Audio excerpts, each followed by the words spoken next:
สบายดีพี่น้องของฝ่ายชาว YouTube หมู่เพื่อนทุกคนเนาะมื้อนี้ก็พักผ่อนอยู่เฮือนเพราะว่าฝนตกลิ้น1 อาทิตย์สิ่งที่ทุกคนเห็นอยู่ในคลิปนี้ก็แม่นตู้เย็นอยู่ที่เฮือนเนาะตู้เย็นอยู่ที่เฮือนน่าจะเป็นประมาณ2 ปีแล้วเนาะที่บ่ได้เมียนตู้เย็นนี่เนาะสภาพก็จะประมาณนี้ทุกคนเครื่องของเต็มหมดจังแม่นอีสังอียาเนาะแล้วก็น้ำแกงก็เหี่ยลงใส่ตู้ออกตู้เย็นเนาะกะมื้อนี้ก็ถือโอกาสว่าพักผ่อนก็บ่ได้พักดอกเนาะ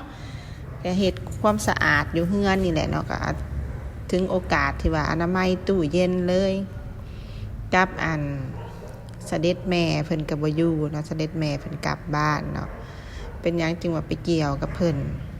เพราะว่าสิ่งต่างๆที่อยู่ในตู้เย็นนี่มันเพิ่นเป็นผู้เก็บเนาะเพิ่นเป็นผู้เก็บผู้เมียนซึ่งเพิ่นน่ะบ่ยอมให้เอาถิ่มอีหยังเพิ่นก็บ่อยากถิ่มอีหยังเพิ่นก็บ่อยากถิ่มอีหยังเพิ่นก็เสียดายซึ่งผู้ใดที่มีแม่อายุหลายแน่เนาะเพิ่นก็สิประมาณนี้ทุกบ้านนั่นแหละทุกคน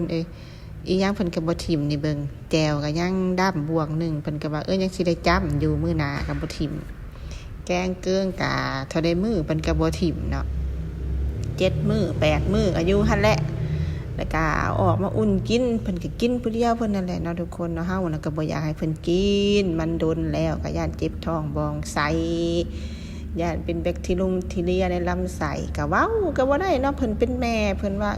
ลูกสิมาสั่งสอนแม่ได้จังได๋เพิ่นก็ว่าซั่นเนาะเฮาก็ปล่อยไปนี่แหละเฮาก็บ่ได้เว้าหยังหลายแล้วเว้าหลายก็ผิดกันทุกคน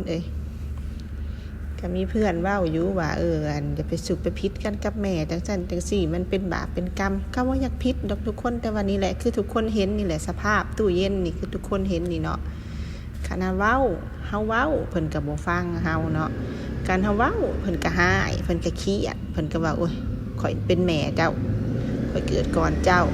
สิมาเว้าให้ข่อยจังใดเจ้าเป็นลูกเจ้าบ่ควรมาเว้าให้ข่อยว่าซั่นนะเบิ่งสภาพตู้เย็นทุกคน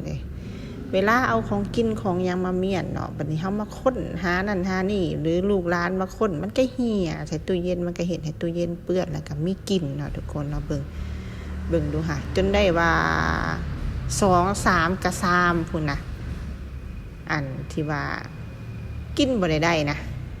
นี่ก็กระปูเนาะซื้อมาแล้วก็แข็งแล้วก็กินบ่ได้เนาะและอันนี้ก็สิแม่นเครื่องแกงอีสังนี่แหละเอาออกมาแล้วค่อยสิเลือก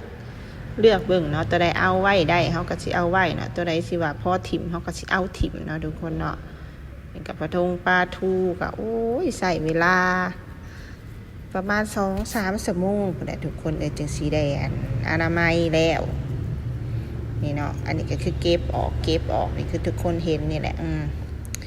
เก็บออกมาอันนี้ซีนไข่นี่ก็หาซื้อมาใหม่ซีนนี่ตู้แช่นี่แหละนี่ตู้แช่นี่ก็เต็มทุกคนมีแต่ของกินเต็มคือแบบพายุเข้าโควิดหรือว่าอีสังก็ตามนี่แบบเฮือนเฮานี่บ่อึดแนวกินนะเพราะว่าในตู้แช่น่ะก็มีแนวกินเนาะคือแบบว่าช่วงอาหารขาดแคลนหรือว่าสงครามโลกครั้งที่3นี่ก็ยังกินได้อยู่ ก็ยังกินได้อยู่ก็บ่มีไผมาขายเครื่องอยู่ตลาดก็ได้เนาะทุกคนเนาะนี่อันนี้ก็เป็นปลาแห้งปลาแก้วโอ้ยเบิ่งแน่ทุกคนขนาดเก็บออกนี่ก็ยังบรรยายคลิปนี่ก็ยังโดนเติบเลยเนาะได้ 4-5 นาทีแล้วเก็บออกตัวเย็นมันก็สิว่าโอ้ยกูหายใจได้แล้วซอยกูด้วยกูหายใจได้แล้วนี่อันนี้ก็ขนมหลานบ่กินแล้วเนาะเพิ่นก็ยังเสียดายก็ยังเก็บไว้เนาะเก็บไว้สิถิ่มให้หมาก็บ่ถิ่มหมาก็หิวโซมอยู่ถ่ากินข้าวกินน้ำก็บ่ถิ่มให้มันเนาะเบิ่งสภาพตู้เย็นอันนี้ก็สิแม่นเครื่องครัวนี่เบิ่งนี่ซีอิ๊วน้ำปลาที่ว่าแถมมาจากอาหารที่เฮาซื้อมาที่ว่าเป็นอีหยังก็เป็นไว้เกี๊ยวทอดเกี๊ยวยังเขาจะแถมมาให้เนาะแล้วก็เก็บนี่นะเบิ่งสภาพทุกคนนี่แมนเบิร์ดนี่ในซุงในซามนี่ในนี่ก็ในซามตัวนี้อีกนี่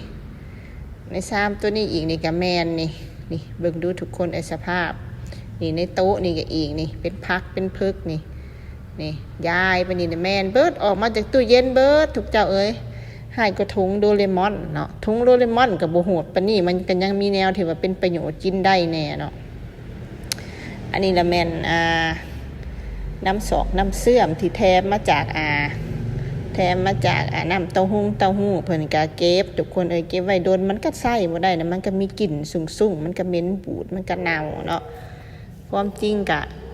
จนมันเป็นปีน่ะเป็นปี2 ปีก็ยังบ่เก็บไปถิ่มนะอันนี้ก็เลยถือโอกาสยามเพิ่นบ่อยู่นี่ว่าสำละสะสางเก็บนี่เนาะก็สิเอาออกไปล้างเนาะทุกคนเนาะเก็บเทื่อละสั้นเอาออกไปล้างยานี่ก็เป็นยาบำรุงของร้านนี่ก็เมียนนั่นนี่เลยนี่สั้นยานี่เนาะเป็นยาบำรุงนี่แหละมันบ่เข้าตู้เย็นเลยมันคือมันคาวๆเล็กน้อยก็บ่อยากกินเนาะมันเป็นยาบำรุงเลือดบำรุงไอ้สังของเด็กครับดึงออกก็จนบ่อยากออกทุกคนความว่ามันเหนียวมันติดดึงออกก็บ่ออกตู้เย็นตู้บักใหญ่อันนี้ก็คือปลดไฟแล้วเนาะทุกคนปลดไฟแล้วปลดไฟแล้วอันนี้ก็บ่มีขาตั้งกล้องก็เลยเอาแท็บเล็ตของร้านนี่แหละเนาะตั้งกันไว้ ก็สิเห็นแท็บเล็ตเอาออกไปล้างอยู่นอกก็เด้อบัดนี้เด้ออันนี้นะแม่นค้นออกไปล้างอยู่นอกเนาะเพราะว่าอยู่ในมันสิเปื้อนเนาะทุกคนมาหลังจากที่เก็บออกแล้วก็มาเบิ่งสภาพกันทุกคนมาเบิ่งสภาพตู้เย็นกันสั้นพักนี่ก็ยังบ่ได้เก็บออกเนาะสั้นพักกันเต็มไปด้วยพักที่เน่าเปื่อยและเหี่ยวเฉานะทุกคนเนาะเบิ่งสภาพการดึงโอ้ยยังวะเบิ่งก้นขาน้อยเนี่ยได้น้อยหนึ่งเด้อ เบิ่งก้นกันเด้อเพราะว่าตั้งกล้องไว้เนาะเบิ่งเพื่อสิดึงออกมาได้นะทุกคนมันแม่นน้ำดิฉันนี่แหละน้ำน่าจะเป็นน้ำเสื่อมน้ำแจวอีกอย่างสักอย่างที่ว่าเหี่ยลงเนาะแบบเหนียวแห้งเนาะดึงอันนี้ออกก็จนบ่ออกเด็กทุกคนสภาพ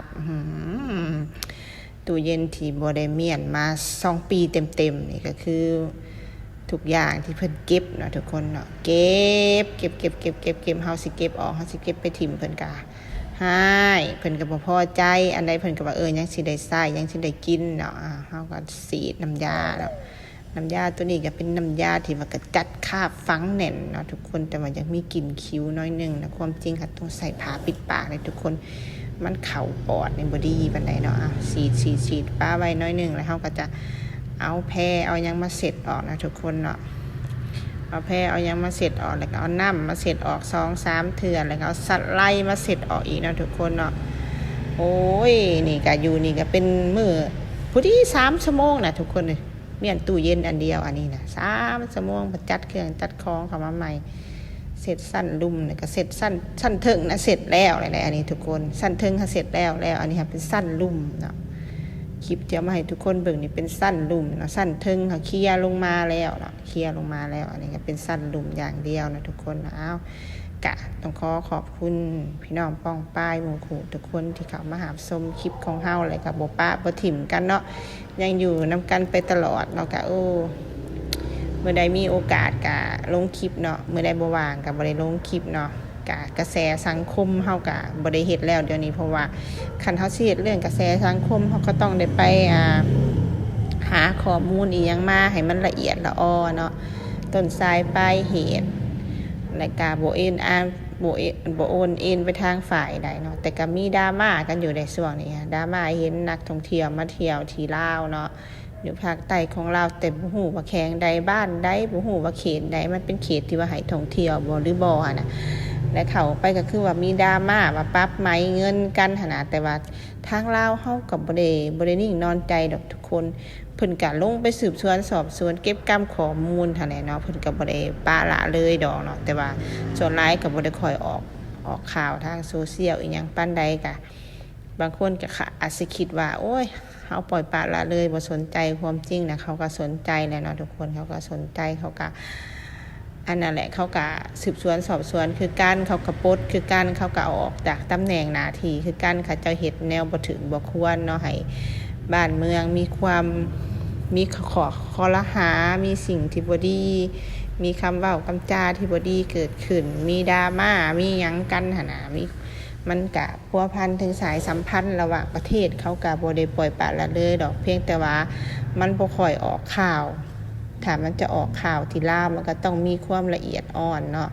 ต้องไปเอาข้อมูลต้องไปเก็บกำข้อมูลแต่ส่วนหลายนักข่าวลาวก็บ่ค่อยจะลงไปเก็บกำข้อมูล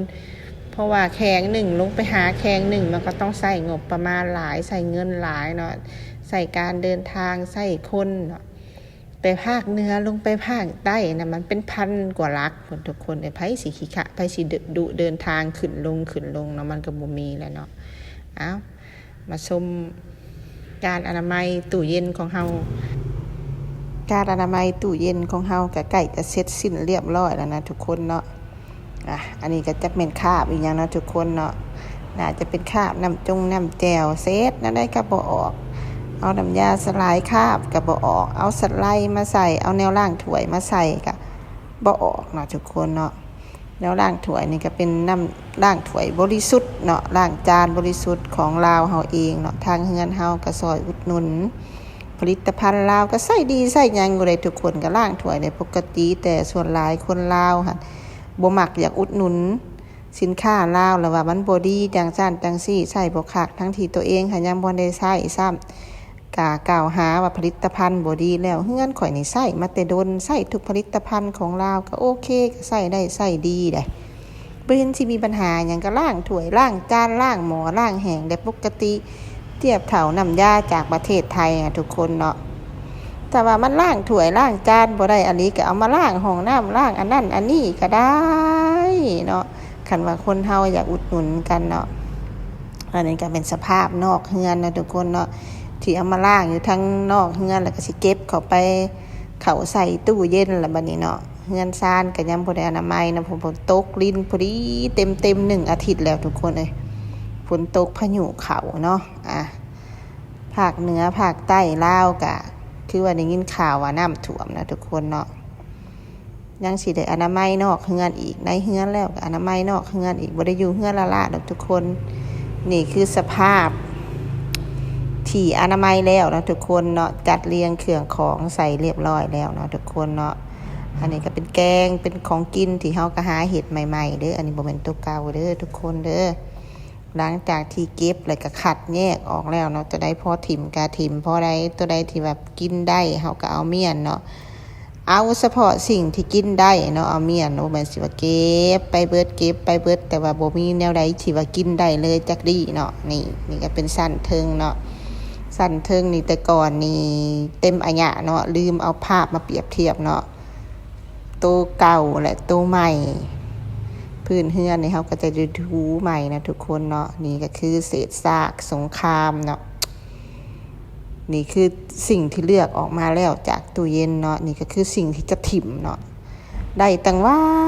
เต็มกระซามทุกคนเอ้ยส่วนหลายก็เป็นน้ำน้ำแจ่วซาอิ๊วน้ำปลา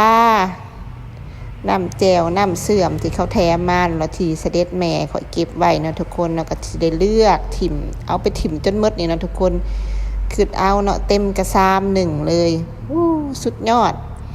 ใส่เวลาไปประมาณ3 ชั่วโมงในการเมียนตู้เย็นจังใดก็ขอบใจทุกคนที่เข้ามารับชมเนาะคลิปของเฮาก็สิได้จบลงเพียงเท่านี้เนาะกับสภาพสิ่งเศษเหลือจากสงครามโลก ประมาณ1 ปี2 ปีนี่เนาะทุกคนเอ้ยบ๊ายบายเจอกันในคลิปหน้าเด้อ